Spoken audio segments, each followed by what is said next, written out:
naman po tayo sa inventory. Dito na rin po yan sa more than inventory. Dito po sa inventory yung pinakaunang select sa taas. Dito niyo po makikita lahat ng stock or naka-encode na item niyo. Ayan po yung mga naka-encode natin. Labas po din yung item name, yung category niya, kung saan warehouse siya, designated. Ilan po yung stock niya, magkano cost niya, retail, wholesale, lalabas po dyan. Then pwede rin po yung i-search by category.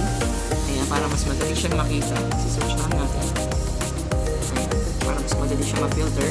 Kung may mga warehouses kayo, pwede rin po niyang gumawa. Ito po yung sample natin stock. Kaya nakalagay din yung stock. Ayan po yung sample warehouse natin. Ayan. Nakikita rin po dito kung ano yung mga zero quantity na item.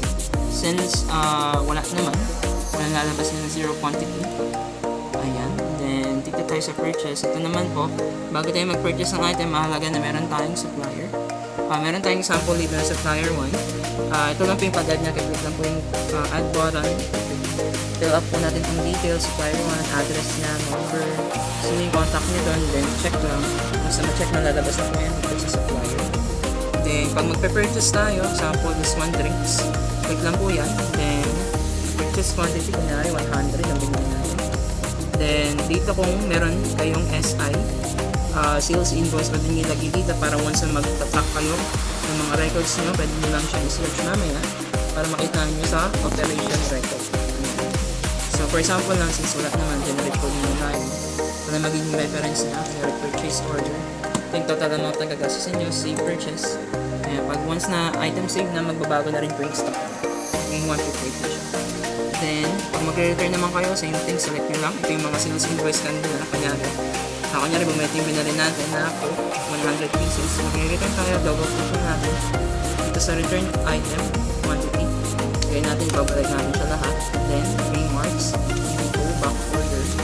So, yung SI kanina kanyari, then yung amount, kung magkano lang yung nire-refund nyo. Then, return. Then, ayan, mawawala na siya dito. Then, na-return na yung item. Ayan, return quantity, 0.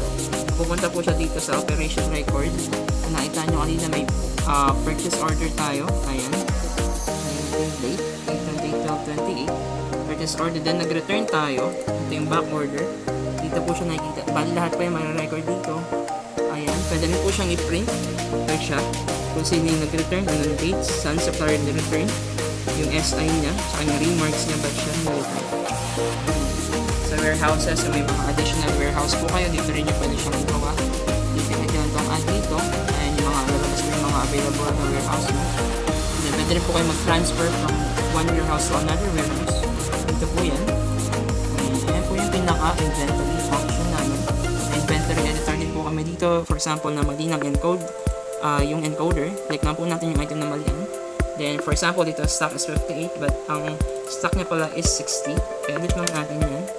Then, remarks dito. Generate lang tayo ng operation code para may reference. Remarks, bakit? Mali. Tingnan X or M. Mali yung edit niya. Ito yung amount. Lalabasin natin yan. Edit stock. Then, may edit na po yung stock niya. Yung amount po na yun, ayun po yung total amount. Yung capital nyo dito sa drinks na to. Ayan, naging 16 siya. Ayan po yung sa inventory namin. Lahat po naman yan is exportable din po kagaya nito. Export to PDF or export to Excel. Pwede po siyang i-export.